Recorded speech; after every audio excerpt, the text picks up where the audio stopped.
Now, this is a darling little trinket box we made. This is just black paper mache, and they come in all kinds of neat shapes and things. I think we've got them in like a sack, don't I? Something. Anyway, there's a bunch of them. They're very inexpensive. If you want to make a bunch of cool gifts, or you want your kids to make cool gifts, presents for their friends, or around the holidays, a ring box, a trinket box, this is really an easy project.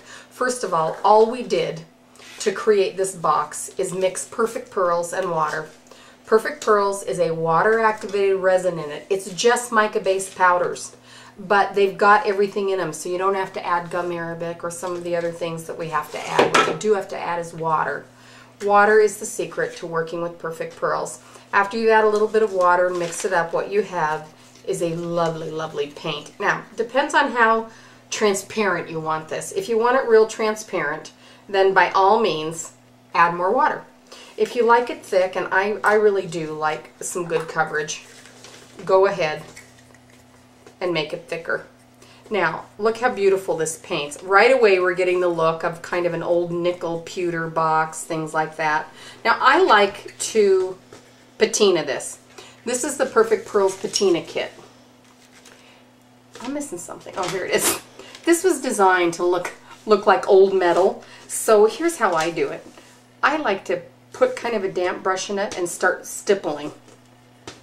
I also often, from the Metallics Perfect Pearl kit, will use the copper or the bronze.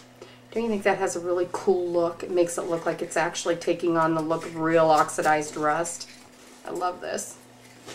And can't resist the green and blue. I might be getting too colored of a patina, but I like it a lot. And this works really well while it's damp. Now, let's say you want to set this. Because this is a water-activated paint in all of this, all you have to do is spritz this with a little water. This will like set everything permanent. Cool, huh? And you won't have to worry about putting other finishes on it unless you're going to leave it out in the rain. I would not suggest that since it is just paper. So as long as this is going to be in a nice cared for place, you can just patina it like that. Now, you can do the lid the same way. I'm starting with this, now it's dirty, this sort of pewter look, and then we'll just pat on some patinas. Now, look how beautiful and metal-like this box is. Now, if you'll notice, I'm sort of stippling this when it's quite damp. The reason I'm doing that is so that you get texture. See that cool texture? If you want more texture, you can take a little bit of glossy accents and put some fine embossing powder in it, make it kind of rough and gooey, and go over it like that. But this, I think, has great texture. There you have it. A little metal box in just a couple seconds. Now, here's our sample. Notice we have this darling curved little handle on it. Let me show you how to do that. This is made by layering die cuts. Now, I realize these die cuts have shapes, but imagine this was a long triangle. This would still work really well. So make any shape you want, round the edges. Use your decorative scissors maybe on the edges, and then just put brads on the end.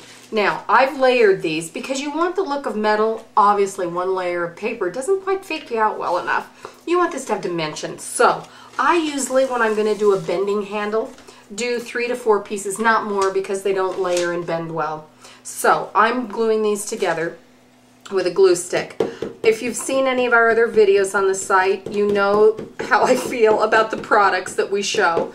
I've really handpicked these products. This is my favorite glue stick in the whole wide world. It's made by Pioneer.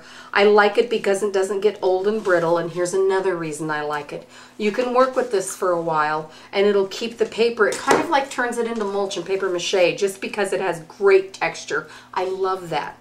Now, we're going to have to shape this a little, and look, magically a brush. We're going to shape this. This is my favorite way to shape it. Look. Just wrap it around the brush. Fold your edges in. You just want to pinch these.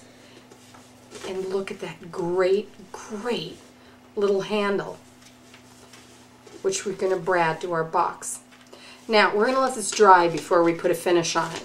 We're going to do the very same finish that we did on here. And one of the things you can do, like on this one, is after you've got your finish on, take a little bit of a sandpaper and a file and rough up the edges a little. There you have it. How easy is that project and how darling. Now just do it bigger.